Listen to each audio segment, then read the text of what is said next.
Glória a Deus. Meus irmãos, recebam a paz do Senhor. Deus seja louvado pela oportunidade de mais uma vez retornar a essa casa de oração. É sempre uma alegria poder estar aqui com vocês para juntos tributarmos ao Senhor a nossa adoração. Pegue a sua Bíblia, por gentileza. Localize comigo o Evangelho de Jesus, segundo escreveu Mateus, capítulo de número 8. Enquanto você procura, eu quero agradecer ao Senhor Deus pela vida do pastor Adão. Obrigado, pastor, pelo convite, por ter a sensibilidade de nos dar essa honra de poder estar aqui mais uma vez, glorificando a Jesus com a igreja. Deus abençoe a sua esposa, a sua casa, que o Deus de Abraão continue acrescentando força, graça e saúde ao Senhor, para que o Senhor continue sendo essa grande referência, não só aqui na cidade de Mongaguá, mas em toda a Baixada Santista. Deus continue abençoando essa igreja, a todos os demais obreiros, pastores, obrigado pelo carinho, pela recepção. É sempre muito bom estar com vocês adorando a Jesus. Eu trago saudação de paz do meu pastor Osiel Cupian, da Assembleia de Deus do Belém, ali no setor 5 em Santos, ao pastor, a toda a igreja. Bom, sendo assim, sintam-se todos abraçados em nome de Jesus. Mateus capítulo 8, vamos ler o verso de número 1. Os que acharam, digam amém. Está escrito assim: e quando ele desceu do monte, grandes multidões o seguiram, e eis que veio um leproso e o adorou, dizendo: Senhor, se quiseres, podes limpar-me. E Jesus, estendendo a sua mão, tocou e disse: eu quero ser limpo. E imediatamente a sua lepra foi purificada. Vou ler novamente o verso 3. E Jesus, estendendo a sua mão, o tocou e disse: eu quero ser limpo. E imediatamente a sua lepra foi purificada. E você diz amém. Podeis se assentar?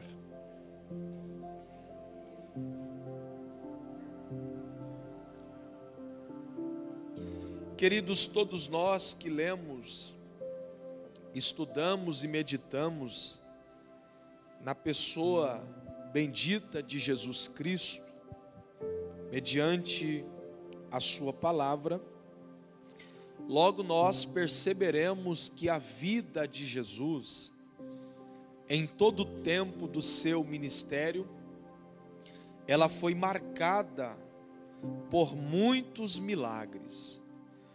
Essa tarde eu estava debruçado a esse texto que nós acabamos de fazer menção, e o Senhor Deus falava comigo acerca de algumas coisas, e eu quero compartilhar com vocês nessa noite memorável. A primeira coisa que nós precisamos entender é que do início ao término do ministério de Jesus, a sua vida ela foi marcada por milagres. Jesus tinha uma estratégia para atrair a multidão, pois ele atraía a multidão através dos milagres que ele operava. E quando a multidão estava o seguindo por conta dos milagres, porque os milagres têm o propósito, a capacidade, a finalidade de atrair pessoas. E quando Jesus percebia que a multidão estava presente ao seu lado, então ele pregava a palavra, porque Os milagres atraíam, mas a palavra os edificava. Os milagres aproximavam a multidão, mas o que fazia com que a multidão permanecesse aos pés de Jesus era a sua palavra. Então Jesus teve um ministério marcado por muitos milagres. Ao todo, alguém diz que Jesus realizou cerca de 35 milagres em todo o período do seu ministério. Esses 35 milagres, eles são divididos em pelo menos 3 classes. A primeira classe de milagres que Jesus operou é chamado pela Bíblia de milagre de cura e libertação. Isso dá conotação a pessoas que foram curadas e libertas por Jesus de alguma enfermidade ou de algum espírito maligno. Milagre de cura e libertação. O segundo tipo de milagre, ou a segunda classe de milagres que Jesus opera, é chamado pela Bíblia de milagre sobre a natureza, ou no campo da natureza. Esses milagres foram manifestos no campo da natureza, Jesus revelando o seu poder em todas as áreas para revelar aos seus discípulos e também àqueles que lhe ouviam que não havia limitação para o milagre de Jesus. Ele opera sobre pessoas, mas ele também operava sobre o campo da natureza. Pastor, Jesus operou milagres sobre a natureza? Sim. O primeiro milagre de Jesus, que dá início ao seu ministério, foi em João capítulo 2, transformando a água em vinho. Perceba que Jesus se utiliza de 2 elementos da natureza para fazer o seu milagre. Milagre sobre a natureza. E o terceiro e último milagre, ou a classe de milagre que Jesus opera, é chamado pela Bíblia de milagre sobre a morte. Jesus ressuscitou o filho da viúva de Naim, milagre sobre a morte. Jesus ressuscitou a filha de Jairo, milagre sobre a morte. E a Bíblia diz que ele ressuscitou a Lázaro depois de 4 dias, milagre sobre a morte. Jesus opera cerca de 23 milagres de cura e libertação. Jesus opera cerca de 9 milagres sobre a natureza e 3 milagres de ressurreição, que eu acabei de citar aqui para vocês. Mateus, no capítulo 8, vai colocar esse milagre na galeria dos milagres de cura e libertação. Dentre os 23 milagres que Jesus operou sobre pessoas, está Mateus, capítulo 8, a purificação ou a cura do leproso.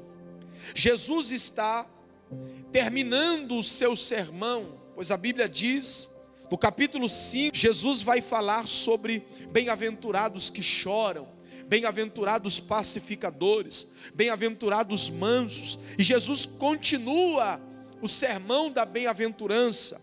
No capítulo 5, no capítulo 6, no capítulo 7, Jesus continua pregando, mas no capítulo 7, Jesus vai falar acerca de julgar o seu irmão, acerca da hipocrisia de pessoas que enxergavam um cisco no olho do irmão, mas não viam uma trave que estava sobre o seu olho.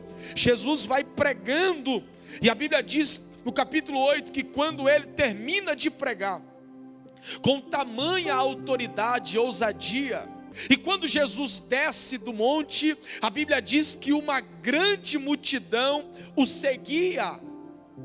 A Bíblia diz que uma grande multidão o acompanha. Só que no meio desta grande multidão que se aproxima de Jesus, que se achega a Jesus, que está próximo de Jesus, a Bíblia diz no verso 2 do capítulo 8, que vai surgir um homem. Porém a Bíblia não revela o seu nome, a Bíblia não revela o nome dessa pessoa. Ele tinha que ficar excluído da sociedade, ele tinha que ficar afastado da sociedade. Na época, a Bíblia diz que construíram um lugar chamado de leprosário, um lugar que foi criado exclusivamente para que os leprosos ficassem ali, excluídos, rejeitados. Perceba que quando Jesus desce do monte, Ele havia acabado de pregar o sermão da montanha, falando sobre as bem-aventuranças, e agora o texto diz que um leproso se aproxima de Jesus. Jesus, como um bom judeu, poderia olhar para aquele homem e dizer: não se chegue perto de mim, você não pode estar do meu lado, você não pode estar próximo de mim. Só que o texto diz, e é isso que me confronta, porque a Bíblia diz que ele se aproxima de Jesus e o adorou. Ele se aproxima de Jesus e o adorou. Por que que isso é lindo, gente? Porque os judeus, eles abominavam essa doença chamada de lepra. Por quê? Porque para os judeus, a lepra era sinônimo de pecado.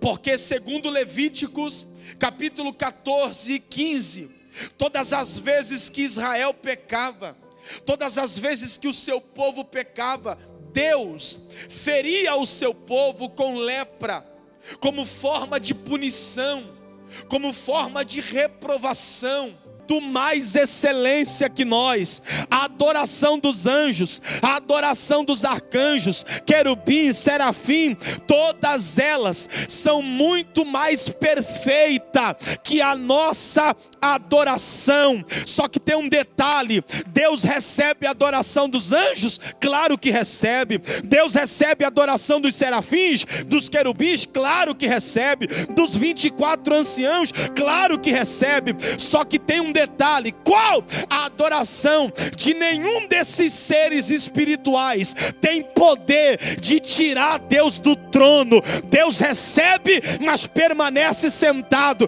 Aí o salmista disse no Salmo 12, verso 5, que por causa do gemido dos pobres e do necessitado, o Senhor se coloca de pé. O Senhor se coloca de pé, que é o motivo para você dar glória a Deus aqui nessa noite de ceia. Então lá vai: anjo não tira a Deus o trono, arcanjo não tira a Deus o trono, querubim, serafim e nem 24 ancião tira a Deus o trono. Mas quando um crente, por mais pecador que ele seja, abre a boca para adorar aqui, o céu se coloca de pé. O céu se coloca de pé. Deus te trouxe aqui hoje para te dizer: você é privilegiado. Eu não me levanto por anjo, eu não me levanto por arcanjo, mas por causa de você, hoje eu estou de pé. Hoje eu estou de pé. Hoje eu estou de pé. Deixa eu ver quem vai colocar Deus de pé. Deixa eu ver quem vai colocar Deus de pé. Pastor, como é que eu coloco Deus de pé? É só abrir a boca e adorar, e Ele se levanta para receber a tua adoração. O céu é movido pela adoração. Olhe para cá. Glória. Perdoe a minha simplicidade, pastor Adão. Eu sei que o senhor é um homem estudado. Perdoe a minha simplicidade. Mas eu acredito que um dia houve uma pergunta no céu. E a pergunta que o céu fez para Deus foi essa: Jeová, por que que a nossa adoração, que é santa, perfeita, não tira o Senhor do trono, mas quando a igreja abre a boca para adorar o Senhor, se levanta? Por que, Deus? Aí imagino Deus olhando, perdoe a minha simplicidade, eu imagino Deus olhando para os seres espirituais, anjos, arcanjos, querubim, serafim, e dizendo assim: olha, eu vou responder vocês. Eu vou mostrar para vocês por que que a adoração da igreja, ela consegue me tirar do trono. Só que eu vou responder vocês com uma pergunta, tá bom? Aí os anjos dizem: tá bom. Aí Jeová começa: qual é o anjo aqui do céu que sabe o que é ter porta fechada? Qual é o anjo aqui do céu que sabe o que é ficar enfermo? Qual é o anjo aqui do céu que já passou por dificuldades no casamento? Qual é o anjo aqui do céu que já enfrentou prova financeira? Qual é o anjo aqui do céu que já perdeu parente e amigo na pandemia? Qual? Aí todos eles olham para Deus e dizem: nenhum de nós. Deus diz: está vendo? vocês me adoram, mas vocês não sabem o que é dor. Vocês me adoram, mas vocês não sabem o que é sofrer. Vocês me adoram, mas vocês não sabem o que é ficar desempregado. Vocês me adoram, mas não sabem o que é perder quem ama na pandemia. Agora tá vendo aquele povo lá embaixo? Lá na cidade de Mongaguá, pleno sábado, tem deles lá que tá passando uma luta tremenda. Tem deles lá que tá passando uma dificuldade tremenda. Mas olha onde ela tá ainda hoje. Lá na minha casa, me adorando. Você acha que eu vou ficar sentado para adoração dela? É claro que não. Eu me coloco de pé, eu me coloco de pé, eu me coloco de pé. Se eu fosse você e tivesse no teu lugar, eu tinha melhorado esse glória a Deus, porque você é privilegiado. Anjo não faz o que você consegue fazer, então te alegra, porque Deus está de pé por causa da tua adoração. Olhe para cá, esse negócio de adoração é muito sério para Deus. Esse negócio de adorar é muito sério para o céu. Por quê? E observando a Bíblia, eu descobri, pastor Adão, que Deus não ouve adoração. Vou repetir isso aqui. Deus não ouve adoração. Deus ouve oração. Adoração Deus não ouve. Eu não estou dizendo que Deus não recebe, eu estou dizendo que Deus não ouve. Pastor, e por que Deus não ouve adoração? Vou te explicar. É porque para nós adoração é voz. Para nós adoração é voz. Só que para Deus adoração não é voz, pastor. O que sai daqui como voz não chega para Deus como voz, chega para Deus como incenso. E incenso a gente não ouve, incenso a gente sente. Deus não recebe adoração com o ouvido, Deus recebe adoração com as narinas. Ele sente o cheiro da adoração, ele sente o perfume da adoração. Aleluia! Pastor, e por que Deus respira a adoração? Pega isso. O que é respirar? Respirar nada mais é do que pegar o oxigênio que está fora e levar para o lado de dentro, sim ou não? Respirar é pegar o que está fora e levar para dentro. Eu te pergunto, se Deus respira a nossa adoração, para onde ela vai? Ela vai para dentro de Deus. Ela vai para dentro de Deus. Pastor, e por que Deus recebe com o nariz a adoração? Porque ninguém consegue decifrar cheiro pelo ouvido. Ninguém sabe se o cheiro está bom ou não quando ouve. Para saber se me agrada ou não, tem que passar pelas minhas narinas. Então é quando Deus respira, cheira a nossa adoração, que Deus sabe se ela agrada ou não ao coração dele. Olhe para alguém e diga: como está subindo a sua adoração? Como está o cheiro da sua adoração? Olhe para cá. Adoração para Deus é muito sério. É tão sério esse negócio de adoração para Deus, que a única coisa que Deus não levanta é adorador. Deus levanta pastor, Deus levanta pregador, Deus levanta obreiro, Deus levanta missionária, Deus levanta cantor. Agora, adorador Deus não levanta. A Bíblia diz que Deus procura.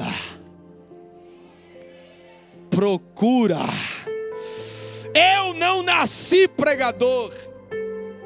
Pregador Deus me fez ser no meio do caminho. Eu não nasci pastor. Pastor Deus me fez ser no meio do caminho. Pastor Adão não nasceu pastor. Isso Deus o fez ser no meio do caminho. Só que existe uma coisa que a gente já nasce sendo: é adorador. Oh glória! É por isso que eu digo que eu que sou pregador tenho que pregar mesmo. Pregar de manhã, de tarde, de noite, de madrugada. Pregar em todo o tempo. Por quê? Porque vai chegar um dia que eu não vou precisar pregar mais. Só que existe um dom que tem aqui e vai permanecer por toda a eternidade. Qual é? É o dom da palavra? Não. É o dom da revelação? Não. É o dom da interpretação? Não. É o dom que há aqui e que vai existir por toda a eternidade. É adoração, é adoração, é adoração. Deixa eu ver se tem adorador aqui na Hope. Levante a mão, abra a boca e faz o barulho que o diabo não gosta. Deus procura os verdadeiros adoradores. E olhe para cá, eu descobri o porquê que o diabo nos odeia tanto. Por que o diabo tem raiva da igreja? Por que o diabo odeia a igreja? E eu descobri o motivo. Eu vou lhe dar 3 motivos pela qual o diabo te odeia. O primeiro motivo, e isso aqui é lindo: o que foi que levou Lúcifer à queda? Eu já vi um pregador dizendo que o maior desejo de Lúcifer era ser maior do que Deus. E isto é um equívoco. Isso é mentira. O diabo nunca quis ser maior do que Deus, até porque ele sabe que isso é impossível. Segundo Isaías 14:14, o desejo de Lúcifer não era ser maior do que Deus, mas era ser semelhante, igual, parecido. O desejo de Lúcifer era ser semelhante ao Altíssimo, mas ele conseguiu? Não. E além de não conseguir, perdeu a eternidade, pastor Adão. Pecou contra Deus e perdeu o céu. Aí Deus, Gênesis capítulo 1, versículo 26, e disse Deus: façamos o homem segundo a nossa imagem e semelhança. O que é que o diabo queria? Ser igual a Deus. Conseguiu? Não. E ainda perdeu a eternidade. Aí Deus, só para deixar o diabo perturbado, quando vai fazer o homem, dá o privilégio ao homem de ser a sua imagem e a sua semelhança. Toda vez que o diabo olha para você, ele tem que ver que você tem o que ele queria. O que? A imagem e a semelhança do Todo-Poderoso. Levante a mão e dá um grito de glória a Deus, porque você é a cara do Pai. Olha para alguém que está do seu lado e diga: você é a cara do Pai. Diga, você é a cara do Pai. O Pai te fez a sua imagem e a sua semelhança. E toda vez que o diabo olha para você, ele tem que ver isso. E ó, pega isso aqui. O diabo queria ser igual a Deus e caiu. Nós somos a imagem e semelhança de Deus e vamos subir. Oramachanda, Rebaracalamaia. O diabo quis ser igual a Deus, semelhante a Deus, e perdeu o céu. Nós somos imagem e semelhança de Deus e ganhamos o céu, ganhamos a eternidade, ganhamos a salvação. Só quem é salvo em Cristo, levante a mão e glorifique ao nome do Senhor. Segundo motivo pela qual o diabo te odeia. Eu não sei se você sabe, mas Lúcifer não era anjo de guerra. Lúcifer, quando foi criado, ele não foi criado para peleja, para batalha, para guerra, não. Segundo Ezequiel capítulo 28, versículo 13.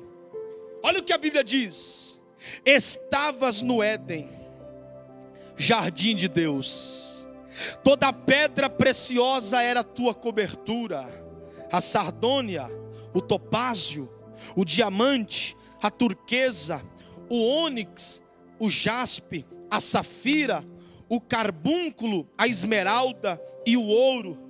A obra dos teus tambores e dos teus pífaros estava em ti. No dia em que foste criado, foram preparados. O que é que o texto está dizendo para nós?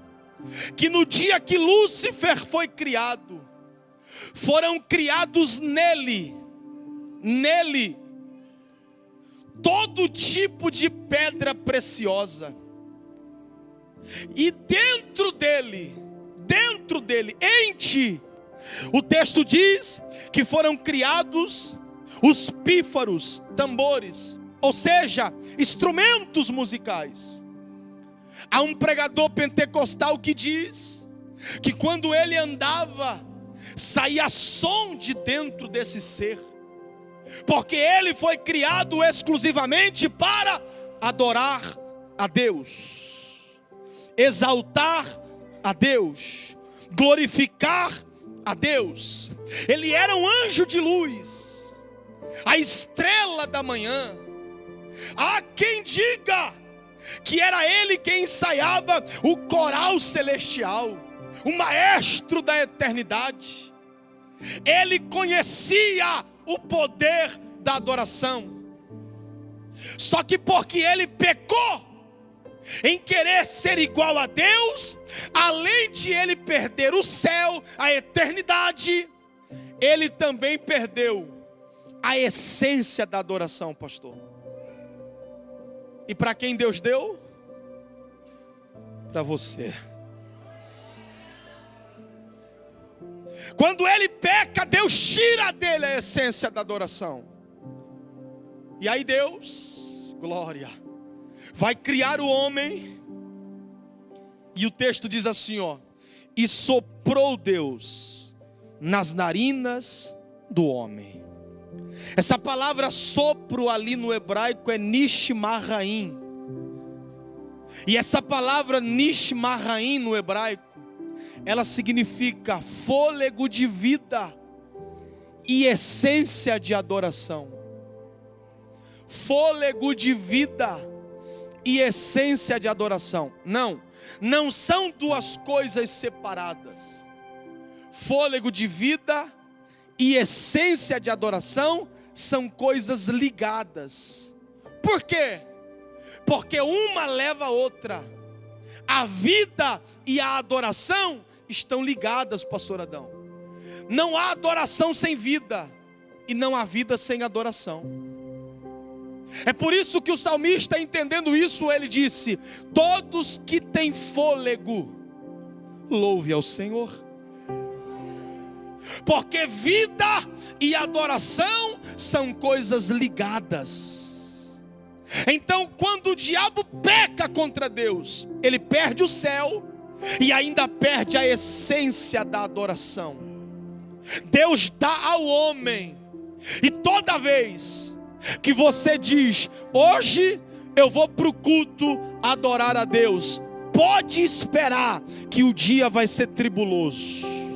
Pode esperar que vai ter tanta coisa acontecendo para você não conseguir chegar aqui. Por quê? Porque o diabo sabe o que acontece no mundo espiritual quando você abre a boca para adorar a Deus aqui.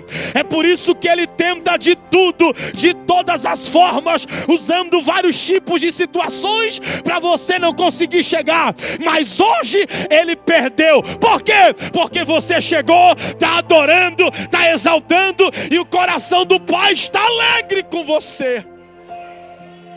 Olha para alguém que está do seu lado, dá uma estufada no peito e diga para ele: você causa inveja no diabo e nem sabe. Porque você tem o que ele queria e ainda tem o que era dele, a essência da adoração. está dentro de você. E o último motivo, e eu encerro, pela qual o diabo odeia a igreja, pastor Adão. O último motivo é porque ele pecou uma vez só. E para ele não teve mais perdão. Aí ele olha para nós, que pecamos todos os dias, por palavras, pensamentos e obras. E toda vez que nós pecamos, o diabo pega o nosso pecado, vai diante de Deus e diz: Jeová, Cláudio Júnior pecou, pela lei tem que morrer, lembra? Eu pequei e perdi o céu. Aí Jeová diz: verdade, pela lei, quem peca tem que morrer. Só que quando o Supremo Juiz vai bater o martelo para me condenar, 1 João: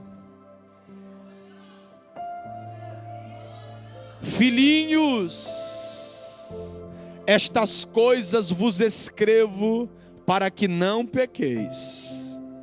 Mas se pecar, lembra, tem um advogado diante do Pai. Olha para alguém que está do seu lado e diga: a raiva do diabo é essa, é que ele pecou e não teve ninguém que julgasse a sua causa.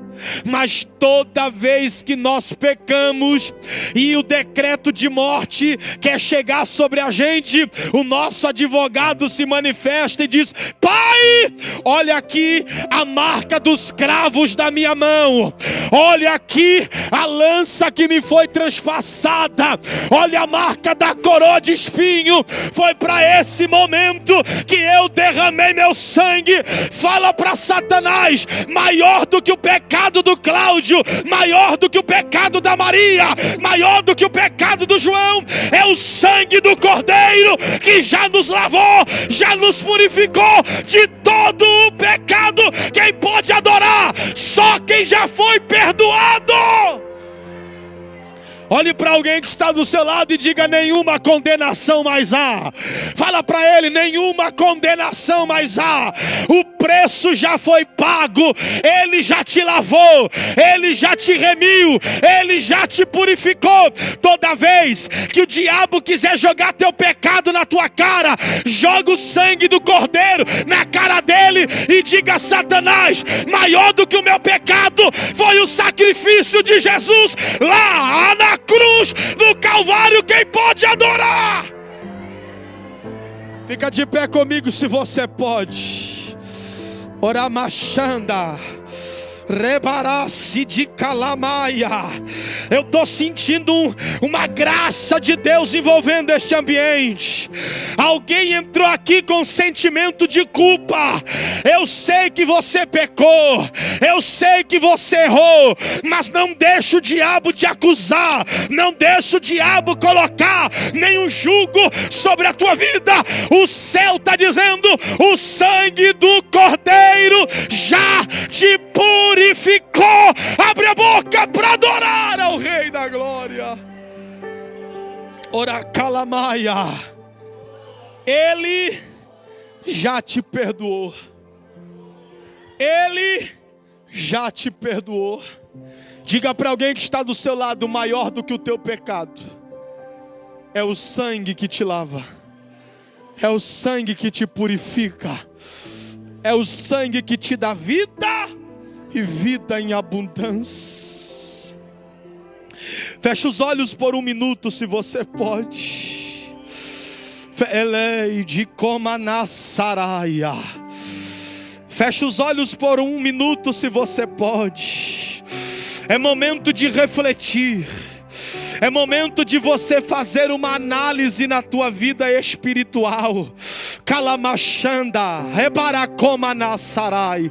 Eu estou sentindo um perdão de Deus descendo para a vida de alguém essa noite. Elebarachandarácia, Prominacentria. Eu estou sentindo Deus lavando alguém com o sangue essa noite. Abaracianda, porque o diabo está gritando no teu ouvido: você pecou, você não tem moral para cantar, você não tem moral para liderar nada, você não tem moral para estar na frente de nada. Só que Jesus me trouxe aqui para te dizer: se aquele que morreu por você na cruz do Calvário te deu liberdade para entrar, para pregar, para cantar, para liderar, quem é o diabo para dizer que você não tem moral para isso? Fica em paz, o sangue do Cordeiro já te lavou. A calamácia fauereme avaia. Riminique terra proma, nauite como na séria. Riminique te propa cataracateremaia. Uracalabarachandarabacalácia. Ele está na casa, ele está na casa, ele está na elei de coma raia. Riminique oprema nascientria. Deixa ele te tocar agora, deixa ele te envolver com esse manto de mistério, deixa essa graça te abraçar, deixa essa presença te envolver. Alguém não dava nada por você, mas ele te amou, ele te escolheu e se entregou por você. Abre a boca e manifesta o grito de glória. Envolve essa casa agora, Jesus. Envolve esse crente com a tua graça agora, Jesus. Abraça essa alma com o sangue do Cordeiro agora, Jesus. Uracalabarachandarácia. Ei, de coma nuditéria proma. Eu estou ouvindo línguas estranhas aqui. Eu estou ouvindo línguas estranhas aqui. É sinal que o Pai está na casa. É sinal que o Filho está na casa. É sinal que o Espírito está na casa. E aonde ele passa, ele enche, ele enche, ele enche, ele enche, ele enche. Deixa ele te renovar essa noite. Oramaia. Ei de coma séria. Irimicana.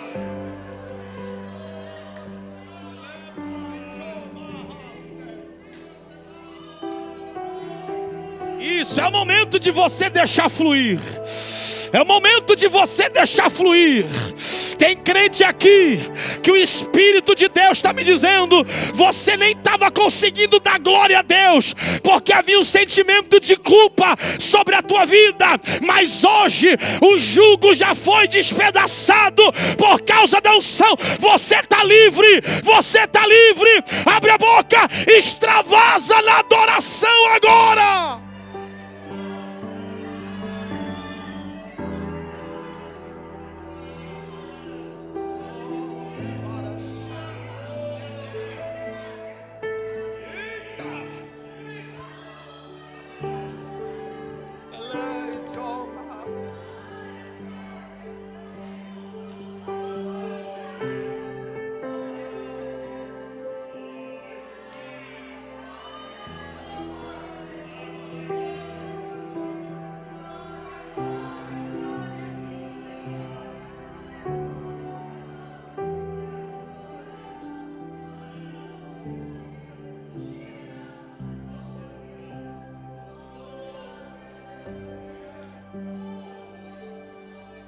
Nós não merecíamos,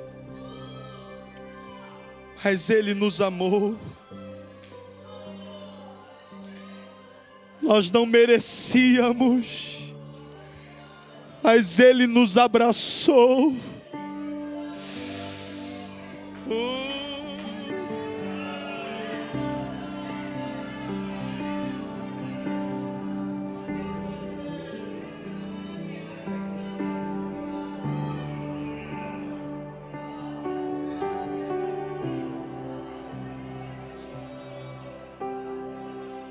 Jesus está dizendo para alguém: vá e não peques mais. Ele já te lavou, Ele já te purificou, e nenhuma condenação mais há para quem está em Cristo Jesus. Eu estou sentindo algo muito forte de Deus nesse altar, pastor Adão.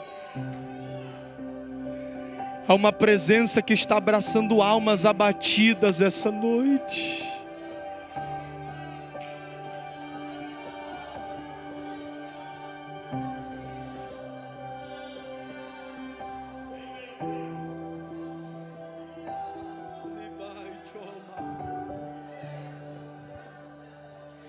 Eu não sei se você pode, mas se você puder, por favor, dá um abraço em alguém que está do seu lado. Mas um abraço diferente, um abraço especial. Mas não deixa de abraçar não, abrace alguém e diga para ele, diga para ela: ele já te perdoou. Isso, abrace alguém, diga: ele já te perdoou, ele já te perdoou.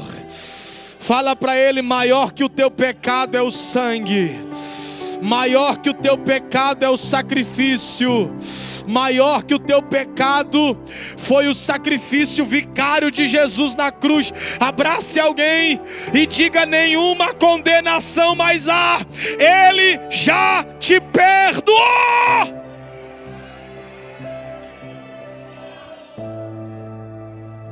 Ele já te perdoou. Aleluia. Que presença gloriosa, gente. Há uma graça de Deus aqui. Essa casa está envolvida pela presença do Espírito de Deus. É como se Deus estivesse tirando o fardo do ombro de alguém.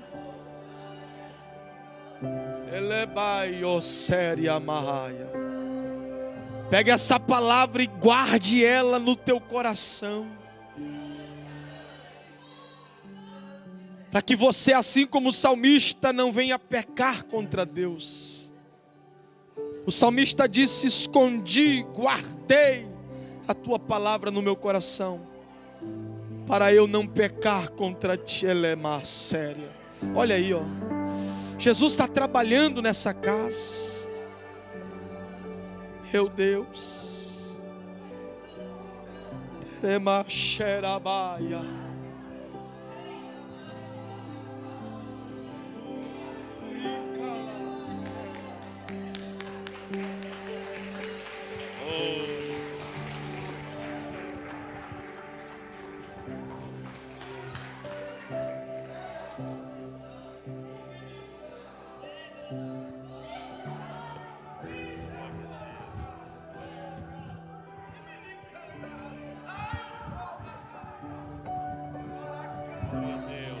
Glória a Deus, glória a Deus.